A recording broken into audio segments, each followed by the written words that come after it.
அதாவது நீங்கள் ரோட்டில் போய் பாருங்கள், அவனோட சம்பளமே 20,000 30,000 தான் இருக்கும். ஃபோன் பார்த்தீங்கன்னா ஐஃபோன் 1.5 லட்சம் ரூபாய்க்கு வச்சிருக்கோம்.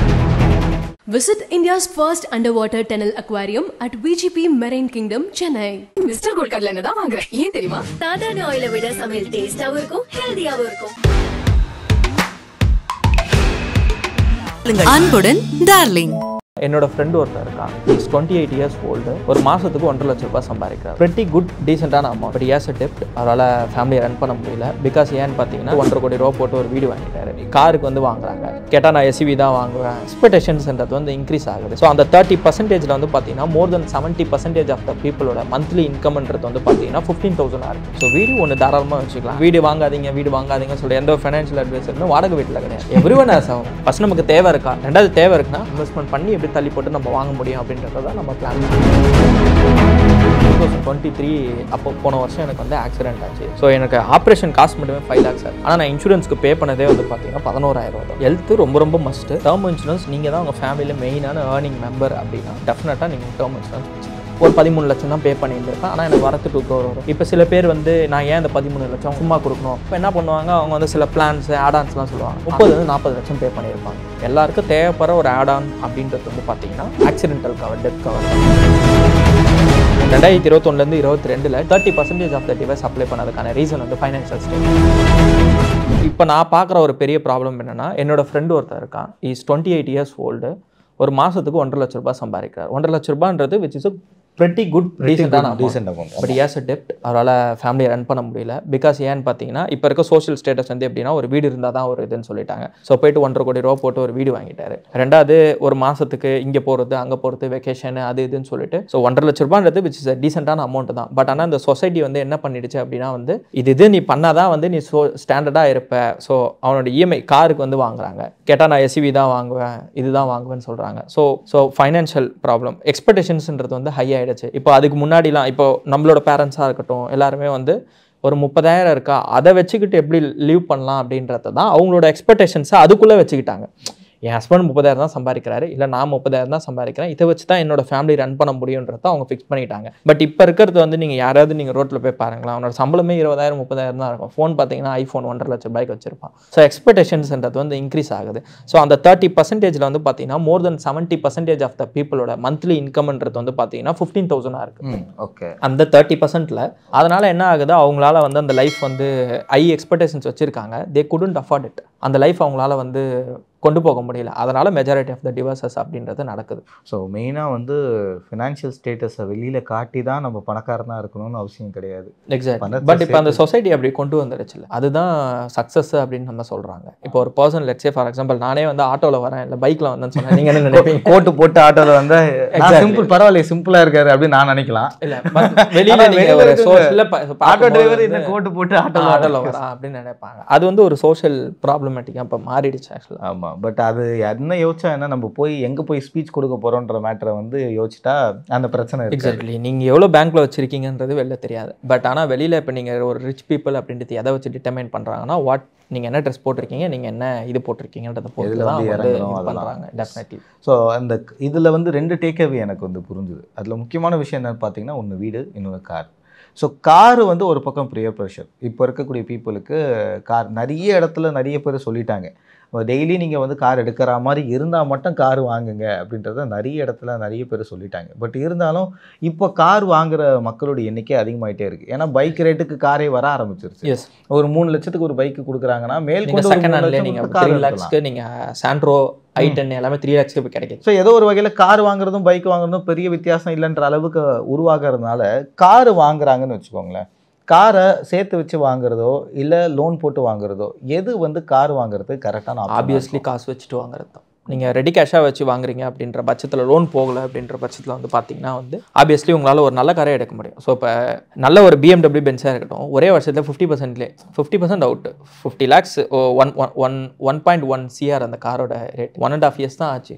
ஜஸ்ட் 50 lakhsக்கு வாங்கினாங்க. ஒரே வருஷத்தில் அதோட வேல்யூ அப்படின்றது அப்படியே அவுட்டு. இப்போ நீங்கள் ஒரு கார் நீங்கள் ஷோரூமில் போய்ட்டு ஒரு புது கார் வாங்குறீங்க, கரெக்டாகவோ இல்லை ஏதோ ஒரு கார் ஸ்விஃப்ட் ஏதோ ஒன்று வாங்க, அதை நீங்கள் ஷோரூம் மட்டும் வெளில எடுத்துட்டாலே 10% அதோட வேல்யூ அவுட். நீங்கள் உடனே ஒரு வாரத்தில் யார்ட்டையாவது விற்கணும்னு நினச்சிங்கன்னா 10% கம்மியாக தான் விற்க முடியும். ஸோ அதுதான் இப்போதைக்கு கார் இருக்க நிலமை. ஸோ நீங்கள் லோன் போகும்போது என்ன இஷ்யூ அப்படின்னா வந்து இன்ட்ரெஸ்ட் ரேட் அதிகமாக இருக்கும்.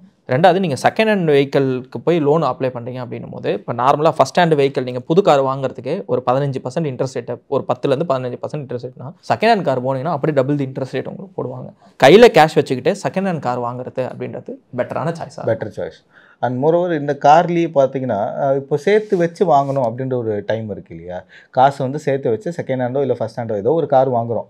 அப்போ சேர்த்து வச்சு வாங்கி நம்ம கையிலேயே சேர்த்து வைக்கிறதுக்கு பதிலாக அந்த சேர்த்து வைக்கிற காசை எந்த மாதிரி இன்ஃப்ளேஷன் நீங்கள் கையிலேயே வச்சுருந்தீங்கன்னா ஒரு வருஷமும் 7% டவுன் தான் ஆகுது, 7% இன்ஃப்ளேஷனு. அப்போ உங்கள் பணத்தோட வேல்யூ 7% லூஸ் பண்ணிட்டு தான் இருக்குது. So you need to do investment. So அந்த சிப் வந்து எப்படி எதில் போடலாம்? இப்போ மாதம் லார்ஜ் கேப் நீங்கள் 3 years தான் டைம் டூரேஷன் அப்படின்னா வந்து ஒவ்வொரு பர்சனோட டைம் டூரேஷன் அவங்களோட ரிஸ்க் பொறுத்து தான் நம்ம சொல்ல முடியும். காமனாக நம்ம சொல்லிட முடியாது. பட் மெஜாரிட்டியாக லார்ஜ் கேப்பில் நம்ம இன்வெஸ்ட்மெண்ட் பண்ணிவிட்டு ஒரு 3 வருஷம் இன்வெஸ்ட்மெண்ட் பண்ணிவிட்டு அந்த அமௌண்ட் எடுத்துகிட்டு போய்ட்டு நீங்கள் கார் வாங்குறது பெட்டரான சாய்ஸாக இருக்கும். சூப்பர். ஸோ கார் வாங்குறதுக்கு இப்படி ஒரு அழகான ஒரு ஸ்கெட்ச் இருக்குது. அழகாக காசை சேர்த்து லார்ஜ் கேப்பில் போட்டு அது கார் வந்து ஒரு லைபிலிட்டி தான். ஆனால் இப்போ இருக்கக்கூடிய காலகட்டத்துக்கு அது வந்து கொஞ்சம் ஒரு ஃபேமிலியில் ஒரு 4 பேர் 5 பேருக்கு மேலே இருக்காங்கன்னும் போது மேண்டேட்டரியாக தான் நான் பார்க்குறேன். ஏன்னா இப்போ ஒரு அப்பா அம்மா ஒய்ஃபு குழந்தைங்க இருக்காங்க அப்படின்னும் போது 2 பைக்கில் விற்கானுக்கும் ஒரே கார் அப்படின்றது இப்போ மேண்டேட்டரி ஆகிடுச்சு இப்போ இருக்க காலகட்டத்துக்கு. ஸோ கார் வந்து எந்த ஒரு ப்ராடக்ட்டுமே வந்து அதை கெட்டது நல்லதுன்னு நம்ம சொல்ல முடியாது. அது நீங்கள் எப்படி பார்க்குறீங்க, உங்களோட ஃபைனான்ஷியல்ஸை பொறுத்து தான் இருக்குது. அதை நீங்கள் ஸ்மார்ட்டாக பண்ணிக்கலாம். இப்போ வீடு வாங்குறதுன்றதுனா நீங்கள் இப்போ எந்த ஒரு ஃபைனான்ஷியல் அட்வைசர்ஸ் நீங்கள் யார் பார்த்தாலும் நீங்கள் ஏன் வீடு வாங்குறீங்க, வாடகை வீட்டுக்கு போங்க, நீங்கள் ஏன் வீடு வாங்குறீங்க, வாடகை வீட்டுக்கு போங்கன்னு சொல்கிறாங்க. ஸோ நானும் 22-25 வருஷமாக வந்து வாடகை வீட்டில் தான் இருந்தோம்.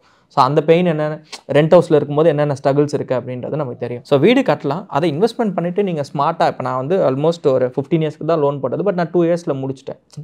அது ஒவ்வொருத்தவங்களோட ஃபைனான்ஷியல் ஸ்டேட்டஸ் பொறுத்து. ஸோ சொந்த வீடு இப்போ அட் த எண்டு பார்க்கும்போது என்கிட்ட சொந்த வீடும் இருக்குது, இன்வெஸ்ட்மெண்ட்டும் நான் ஒரு சைடில் பண்ணிட்டு தான் இருக்கேன். ஸோ எது ஒன்றுமே சரி தப்புன்னு கிடையாது. அதை நீங்கள் எப்படி ப்ராப்பராக பண்ணுறீங்க, எது ஒன்றுமே ஸ்மார்ட் வே இருக்குது, அதை நீங்கள் எப்படி ஃபாலோ பண்ணுறீங்கன்றது தான். ஸோ என்னோட ஒப்பீனியன், நான் அப்பையிலேருந்து 1.5 வருஷமாக நான் தான் சொல்லிட்டு இருக்கேன். Minimum we should have 1 home. ஒரு வீடு நமக்குன்னு சொந்தமாக ஒன்று இருக்கிறது தப்பே கிடையாது.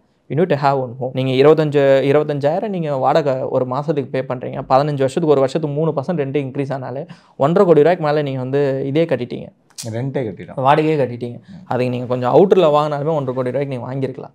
அதுக்கு நீங்கள் இஎம்ஐ போட்டுட்டு கூட நீங்கள் சைட் பை சைடு வந்து நீங்கள் எஸ்ஐபி இன்வெஸ்ட்மெண்ட் பண்ணிவிட்டு டாக்ஸ் கிளைமும் பண்ணிவிட்டு எஸ்ஐபியும் பண்ணிட்டு வந்தாலே நீங்கள் அட் த எண்டு 15 வருஷத்தில் உங்களுக்கு கண்ணுக்கு தெரியாமல் உங்களுக்கு இஎம்ஐயும் க்ளோஸ் ஆகிருக்கும், வீடும் உங்களுக்கு இருந்திருக்கும். ஸோ வீடு ஒன்று தாராளமாக வச்சுக்கலாம். அண்ட் இப்போ வீடு வாங்காதீங்க சொல்லி எந்த ஒரு ஃபைனான்ஷியல் அட்வைசருமே வாடகை வீட்டில் கிடையாது. Everyone has home. இப்போ நானுமே தான் வாடகை வீட்டில் இருங்கன்னு சொன்னால் எனக்குமே ஒரு சொந்த வீடு இருக்குது. ஸோ அதனால் அது வந்து டோன்ட் டேக் இட் பர்சனலி. என்ன சொல்லுவோம், பிளைண்டாக ஃபாலோ பண்ணிக்கூடாது. அதில் என்னென்ன வே இருக்குது அப்படின்றத பார்க்கணும். இப்போ கார் வாங்காதீங்கன்னு சொல்கிறாங்க அப்படின்னா நம்ம கார் வாங்கக்கூடாதுன்னு கிடையாது. அதுக்கு என்ன பாசிபிள் வே அது ஃபர்ஸ்ட் உங்களுக்கு செட் ஆகுதா, அது உங்களால முடியுதா, ஃபர்ஸ்ட் நமக்கு தேவை இருக்கா, ரெண்டாவது தேவை இருக்குன்னா அதை எப்படி நம்ம கொஞ்சம் தள்ளி போட்டு இன்வெஸ்ட்மெண்ட் பண்ணி எப்படி தள்ளி போட்டு நம்ம வாங்க முடியும் அப்படின்றத தான் நம்ம பிளான் பண்ண பார்க்கணும். இதில் ரீசெண்ட் டைமில் என்னென்னா, நீங்கள் ஒரு 10,000 ரூபாய் சம்பாதிக்கிறீங்களா, இப்படி சைடில் இப்படி திரும்பி அந்த 10,000 நீங்கள் ஒரு 10 வருஷத்துக்கு பார்த்தீங்கன்னா 20 கோடி ஆகிடும். இப்படி பேசுகிறவங்கள நான் அதிகமாக பார்க்குறேன். அந்த 10,000 மாதம் சேர்த்து வச்சு ஒரு 20 வருஷம் கழிச்சு அது ஒரு 10 கோடி ஆகுது, இல்லை 2 இன்ஃப்ளேஷன். நீங்கள் ஃபஸ்ட்டு 10,000 per month வந்து 20 வருஷத்துக்கு அப்புறம் 20 கோடின்றது இல்லை, ஒரு எக்ஸாம்பிளுக்கு சொல்கிறேன், ஒரு நம்பர் சொல்கிறேன். பட் நம்பர் வந்து க்ரோஸில் வரும், டெஃபினெட்லி க்ரோஸில் வரும். ஆனால் நீங்கள் இன்ஃப்ளேஷன்றதை பார்க்கணும். ரெண்டாவது 12% டேக்ஸ் இருக்குது. ஃபார் எக்ஸாம்பிளுக்கு நீங்கள் மாதம் 10,000 இன்வெஸ்ட்மெண்ட் பண்ணுறீங்க, ஒரு 12% 15% வச்சாலுமே உங்களுக்கு ஒரு 1.5 கோடி வருதுன்னு வச்சுக்கோங்க. 20 வருஷத்துக்கு அப்புறம் இன்ஃப்ளேஷனில் 60 லட்சம் போயிடும். ஸோ இப்போ அந்த ஆக்சுவல் வேல்யூ ரிமைனிங் வந்து பார்த்தீங்கன்னா 70 lakhs அந்த ரேஞ்ச் இருக்கும், டேக்ஸ் எல்லாம் போக. அப்போ அந்த 70 லட்சத்துக்கு அப்புறம், ஏன்னா 20 வருஷத்துக்கு அப்புறம்ன்றது வந்து இப்போ ஒரு 5 வருஷத்துக்கு முன்னாடி விலைவாசி என்ன இருந்துச்சு, இப்போ என்ன இருந்துச்சு, அப்போ 20 வருஷத்துக்கு அப்புறம் எப்படி இருக்குன்றத பார்க்கணும். ஸோ அப்போ நீங்கள் எந்த ஒரு இன்வெஸ்ட்மெண்ட் எடுத்துக்கிட்டாலுமே சரி, இன்ஃப்ளேஷனை மைனஸ் பண்ணிட்டு ரிமைனிங் எவ்வளோ உங்கள் கையில் இருக்குன்றது தான் ஆக்சுவல் வேல்யூ. ஸோ லாங் டேர்முக்கு நம்ம பண்ணக்கூடிய சில விஷயங்களில் முக்கியமான ஸ்கேல் என்னன்னு பார்த்தீங்கன்னா இன்சூரன்ஸுடைய ஸ்கேல் வந்து எப்போவுமே இருக்கணும். லைக் மேற்கத்திய நாடுகளை பொறுத்த வரைக்கும் பிறந்த உடனே இன்சூரன்ஸ் தான் ஹாஸ்பிட்டலே போடுறதுலாம் நான் கேள்விப்பட்டிருக்கேன். ஸோ அது எவ்வளோ தூரம் உண்மைன்னு தெரியல, ஆனால் மெஜாரிட்டி அப்படி இல்லை. நீங்கள் இன்சூரன்ஸ் நான் நிறையா கேசஸ் ரீசெண்ட் டைம்ஸில் நான் பார்த்துட்டே தான் இருக்கேன். ஸோ இப்போ நானே ஒரு கிளாசிக்கல் எக்ஸாம்பிள் தான். எனக்கு 2023 அப்போ போன வருஷம் எனக்கு வந்து ஆக்சிடென்ட் ஆச்சு. ஸோ கிளாவிக்கல் ஃப்ராக்சர் ஆச்சு. டாக்டர் சந்தோஷ் சேகர் தான் ட்ரீட் பண்ண தெரியும். ஸோ எனக்கு ஆப்ரேஷன் காஸ்ட் மட்டுமே 5 lakhs ஆச்சு. ஆனால் நான் இன்சூரன்ஸ்க்கு பே பண்ணதே வந்து பார்த்தீங்கன்னா 11,000 தான். Just paid 11,000. எனக்கு கார்பரேட் இன்சூரன்ஸும் இருந்துச்சு, நான் ப்ரைவேட்டாகவும் ஒரு இன்சூரன்ஸ் வச்சுருந்தேன். அப்போ அந்த டைமில் என்கிட்ட ஒரு எக்ஸாம்பிள் எக்ஸாம்பிள் நான் வேலை செஞ்சுட்டு இருந்தேன், என்கிட்ட ப்ரைவேட் இன்சூரன்ஸ் இல்லாட்டியுமே என்னோட கார்பரேட் இன்சூரன்ஸ் எனக்கு இது பண்ணியிருக்கோம். ஒரு வேலை இல்லாத ஒரு பர்சனு, ஒரு மிடில் கிளாஸில் இருக்கிறவங்க ஒரு ஆக்சிடென்ட் ஆகி 5 லட்ச ரூபா செலவாகுது அப்படின்னா அவங்களோட டோட்டல் லைஃப் டைம் சேவிங்ஸ்ன்றது நம்ம வந்து சொல்ல முடியாது. என்கிட்ட காசு கிடையாது அப்படின்னு, உயிரை காப்பாற்றி தான் ஆகணும்னும் போது எல்லாத்தையும் விற்று லைஃப் டைம் சேவிங்ஸ் நகை எல்லாத்தையும் விற்று வீடு எல்லாத்தையும் விற்று தான் அவங்க வந்து அந்த அமௌண்ட்டை பே பண்ணுவாங்க. அதுக்கு நீங்கள் ஒரு இன்சூரன்ஸ் வச்சுருந்தீங்கன்னா உங்களுக்கு அந்த பிரச்சனையே கிடையாது. இப்போ இருக்கிற மெஜாரிட்டி ஆஃப் த பீப்புளோட ப்ராப்ளம் என்னென்னா, எனக்கு எதாவது ஆக போதா அப்படின்னு மென்டாலிட்டி. யாருக்கு எப்போ வேணாலும் எது வேணாலும் ஆகணும். ஒரு ஹெல்த்தியான பர்சனாக இருக்காங்க, ஹார்ட் அட்டாக் ஆகுது, எல்லாமே வருது. அதனால் ஒரு டேர்ம் இன்சூரன்ஸும் ஒரு ஹெல்த் இன்சூரன்ஸும் கம்பல்சரி ஒரு ஒன் வச்சுக்கணும். அது வீட்டில் உங்கள் அப்பா அம்மாவுக்கு 50 வயசு மேலே ஆகுது அப்படின்னா கம்பல்சரி ஒரு ஹெல்த் இன்சூரன்ஸ் போட்டு வச்சுக்கிறது மஸ்ட்டு எனக்கு கேட்டால்.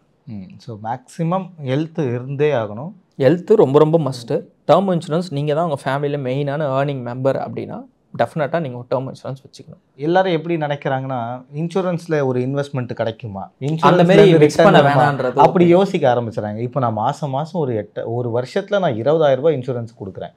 20,000 ரூபாய் நான் வீட்டில் சேவிங்ஸ் வச்சுருப்பேனே, இல்லை நான் சும்மா எனக்கு செலவு பண்ணலாமே அப்படின்ற ஒரு மென்டாலிட்டிக்குள்ளே சில பேர் போயிடுறாங்க. அது ரொம்ப பெரிய தப்பு. இப்போ ஃபார் எக்ஸாம்பிளுக்கு நான் வந்து 21 வயசில் இன்சூரன்ஸ் எடுத்தேன், டேர்ம் இன்சூரன்ஸு. என்னோட 85th ஏஜ் வரைக்கும், 75 to 85th ஏஜ் வரைக்கும் எனக்கு எது ஆனாலுமே நான் ஒரு வருஷத்துக்கே வந்து ஒரு மாதத்துக்கு பார்த்தீங்கன்னா 1500 பே பண்ணுவேன். ஒரு 10 வருஷம் தான் பே பண்ணுவேன். ஆனால் என்னோட 85வது வயசு வரைக்கும் இஃப் இன்கேஸ் எனக்கு எதாவது ஆகிடுச்சு அப்படின்னா என் ஃபேமிலி வில் கெட் 2 crore. நான் ஒரு மாதமாக 1500 ரூபான்றது வந்து ஒரு எக்ஸ்பென்ஸாக பார்க்கல. நான் இஃப் இன்கேஸ் எனக்கு எதாவது ஆகிடுச்சு அப்படின்னா ஃபேமிலி வில் கெட் 2 crore. நீங்கள் அந்த 1500 ரூபாய் எடுத்துக்கோங்களேன், எவ்வளோ பே பண்ண போகிறீங்க? 13 லட்ச ரூபா ஒரு டோட்டலாக நான் பே பண்ண போகிறேன். ஆனால் இஃப் இன்கேஸ் எனக்கு எதாவது ஆச்சுன்னா வரப்போகிறது 2 crore. அப்போ அந்த வேல்யூ தான் நம்ம பார்க்கணும். இங்கே இன்வெஸ்ட்மெண்ட்டுன்னு இப்போ நான் ஒரு எக்ஸாம்பிளுக்கு நான் அந்த 1500 ரூபாய் என் கை விட்டு போகுது, இது வந்து பியூர் டேர்ம் இன்சூரன்ஸ் நான் சொல்கிறது. ஒரு 13 லட்சம் தான் பே பண்ணியிருந்திருப்பேன், ஆனால் எனக்கு வரத்து 2 crore வரும். இப்போ சில பேர் வந்து நான் ஏன் இந்த 13 லட்சம் அவங்களுக்கு ஃப்ரீயாக சும்மா கொடுக்கணும், எனக்கு அதுலேருந்து ஏதாவது ரிட்டர்ன்ஸ் வருமா? அப்போ என்ன பண்ணுவாங்க, அவங்க வந்து சில பிளான்ஸ் ஆடான்ஸ்லாம் சொல்லுவாங்க. ஆனால் 13 லட்ச ரூபாய் இப்போ நான் பே பண்ணியிருந்திருப்பேன், நான் அவங்க என்னத்தமா பண்ணுவாங்க 30-40 லட்சம் பே பண்ணியிருப்பாங்க. அவங்க ஆடான்ஸ்லாம் போட்டிங்கன்னா ஒரு 30-45 லட்சம் யூலிப்பு இல்லை உங்களுக்கு ரிட்டர்ன்ஸ் வரும், அமௌண்ட் வந்து இவ்வளோ அமௌண்ட் வரும் அவ்வளோ அமௌண்ட் வரும்னு சொல்லிட்டு நீங்கள் அந்த 20 லட்சத்தை எடுத்து சும்மாவே இன்வெஸ்ட்மெண்ட் பண்ணியிருந்தீங்கன்னா 85 வயசில் இங்கே கொடுக்குற ரிட்டர்ன்ஸ் விட அது அதிகமாக இருக்கும். ஸோ நீங்கள் இந்த மாதிரி ஆடான்ஸ் எந்த அளவுக்கு ஆட் பண்ணுறீங்களோ அந்தளவுக்கு உங்களோட இன்ட்ரெஸ்ட், அதாவது நீங்கள் கட்டப்போகிற ப்ரீமியம்ன்றது வந்து அதிகமாகும். எல்லாருக்கும் தேவைப்படுற ஒரு ஆட் ஆன் அப்படின்றது வந்து பார்த்தீங்கன்னா ஆக்சிடென்டல் கவர், டெத் கவர் தான். நம்ம டேர்ம் இன்சூரன்ஸ் வச்சுருப்போம், ஆக்சிடென்டல் டெத் கவர் பார்த்தீங்கன்னா ஒரு மாதத்துக்கு 250 rupees எக்ஸ்ட்ரா வருது எனக்கு. ஆனால் எனக்கு இன்கேஸ் ஆக்சிடென்ட் அது என்ன பெனிஃபிட்னா, எனக்கு ஆக்சிடென்ட் ஆகி இப்போ டேர்ம் இன்சூரன்ஸ்ன்றது என்ன, எனக்கு எதாவது ஆகிட்டா என் ஃபேமிலிக்கு அமௌண்ட் கிடைக்கும். வாட் இஃப் எனக்கு ஆக்சிடென்ட் ஆகி டிசபிள்ட் ஆகிட்டேன், அப்போ அந்த ஆக்சிடென்டல் டெத் கவர் என்ன பண்ணும் 2 crore கொடுத்துரும்.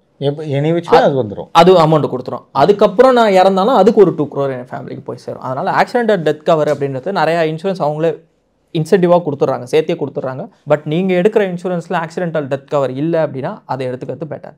அதை தவிர்த்து வேறு எந்த ஆடானுமே தேவை கிடையாது, நத்திங், எதுவுமே தேவை கிடையாது. இது மட்டும் இருந்தாலே போதும்.